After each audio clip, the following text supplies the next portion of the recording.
Sahabat Al-Ma'tuk, mari berdonasi untuk keperluan serta kegiatan media Al-Ma'tuk agar kami dapat selalu menyajikan tayangan-tayangan yang bermanfaat bagi umat muslim. Caranya mudah, silakan klik link yang ada di kolom deskripsi atau scan barcode donasi yang berada tepat di layar Anda. Jazakumullah khairan wa barakallahu fikum. Assalamualaikum warahmatullahi wabarakatuh.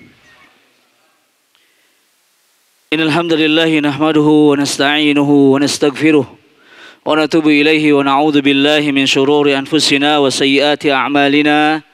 May yahdihillahu fala mudilla lahu wa may yudlil fala hadiya lahu. Asyhadu an la ilaha illallah wahdahu la syarika lah wa asyhadu anna Muhammadan 'abduhu wa rasuluhu la nabiyya wa la rasula ba'dah, amma ba'du.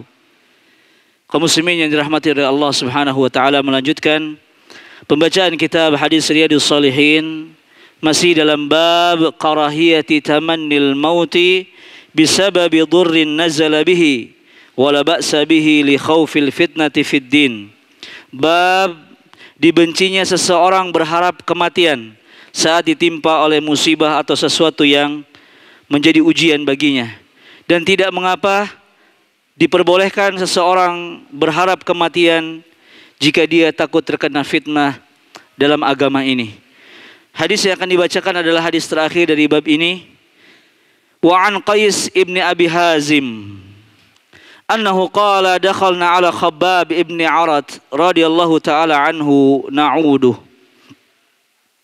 wa qad iktawa sab'a kayyatin faqala inna ashabana alladhina salafu ma daw wa lam tanqusuhumud dunya wa inna asabna ma la najidu lahu mawdi'an illa turab walaula anna an-nabiyya sallallahu alaihi wasallam nahana an nad'uwa bil maut la da'awtu bihi thumma atainahu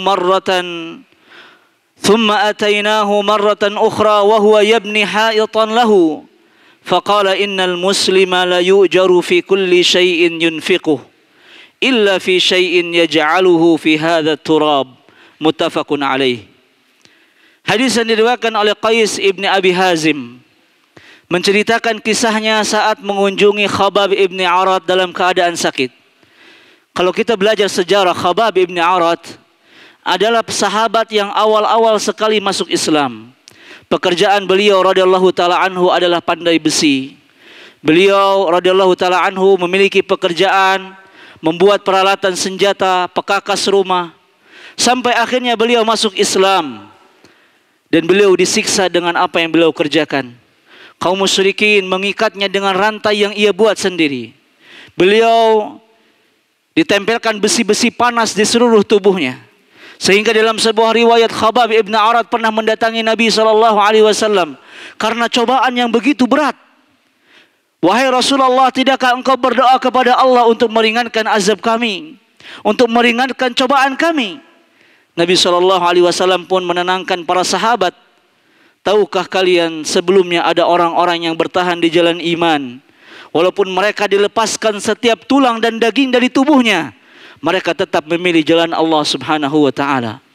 Tahukah kalian jika umat-umat terdahulu mereka memperjuangkan iman kepada Allah, walaupun mereka harus dibakar hidup-hidup, maka para sahabat pun kembali dengan kesabaran mereka.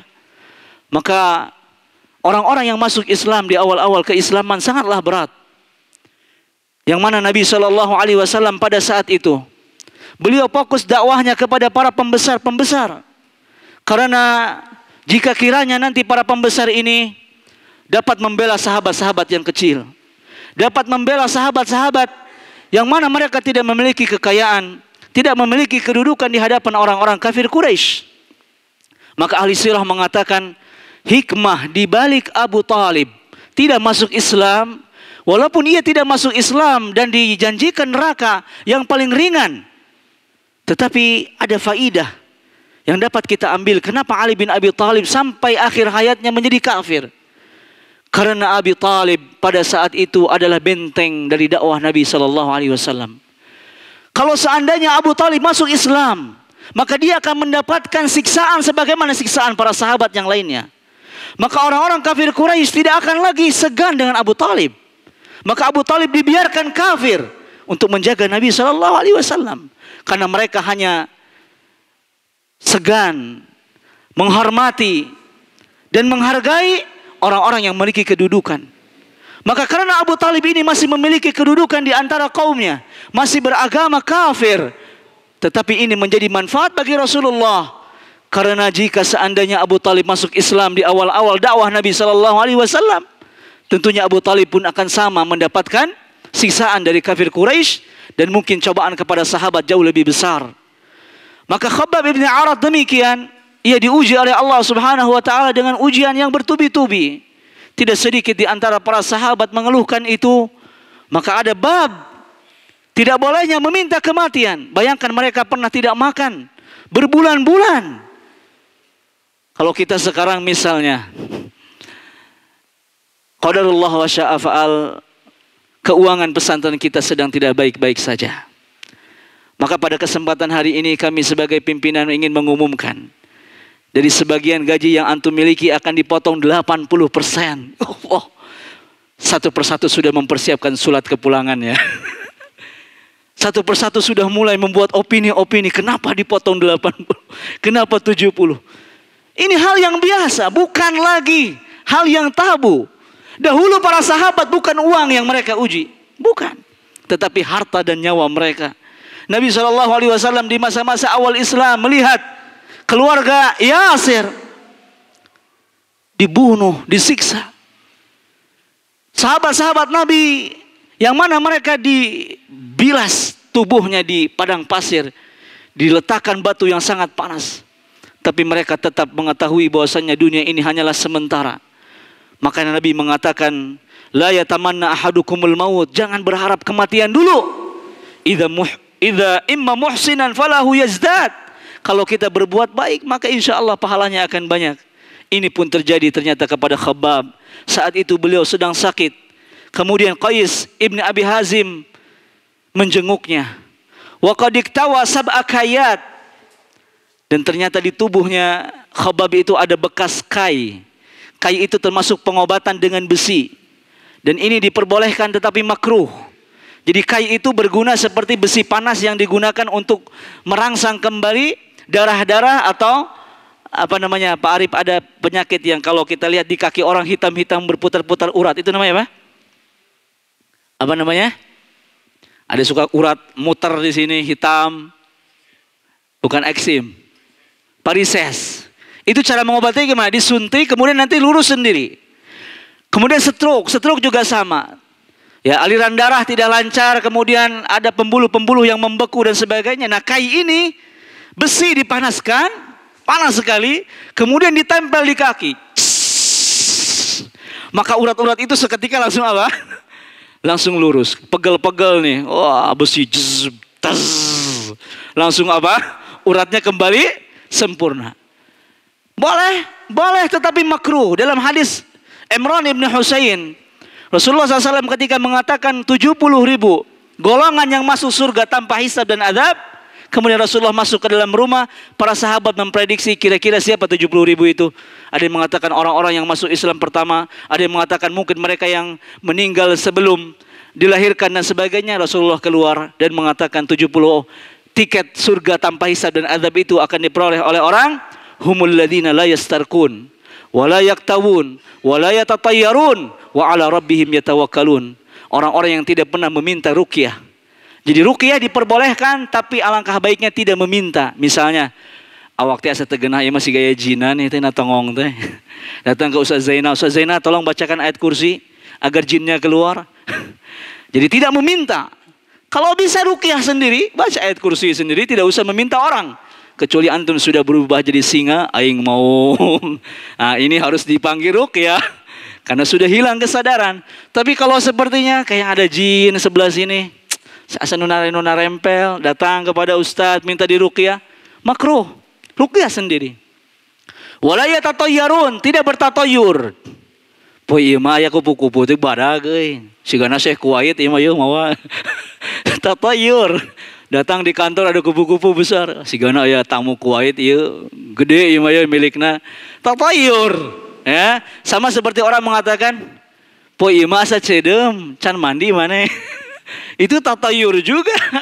Tidak terasa kita telah berbuat tatayur, menisbatkan hari siang cerah atau tidak kepada orang mandi. Nama apa itu cerah, maneh mandi dah nama. Itu tatayur juga. Tidak boleh menisbatkan hal-hal seperti itu kepada manusia atau benda. Wala yatatayyarun, wala yaktawun. Tidak mengobati penyakit dengan kai, yaitu besi.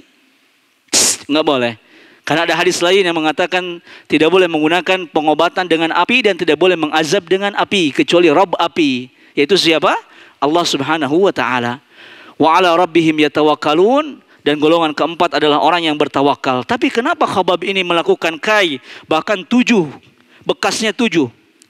Ini termasuk di antara ikhtiar pengobatan. Para ulama membolehkan kai dengan catatan tidak boleh meyakini bahwa api yang mengobati. Jadi boleh kita mengatakan kai boleh jika kita mengatakan kai itu hanyalah ikhtiar dan alat pengobatan. Bukan kainya yang menyembuhkan dan bukan api yang menyembuhkan. Yang kedua, para ulama memakruhkan karena keumuman hadis dari Imran ibn Husain. Kemudian dia berkata, sabari nyeri arek mawat menanya Khabbab ngahariring. Inna ashabana alladzina salafu nu baheula mah gitu ya. Kalau orang Sunda bilang, sahabat-sahabat kita yang telah dulu sudah meninggal semuanya.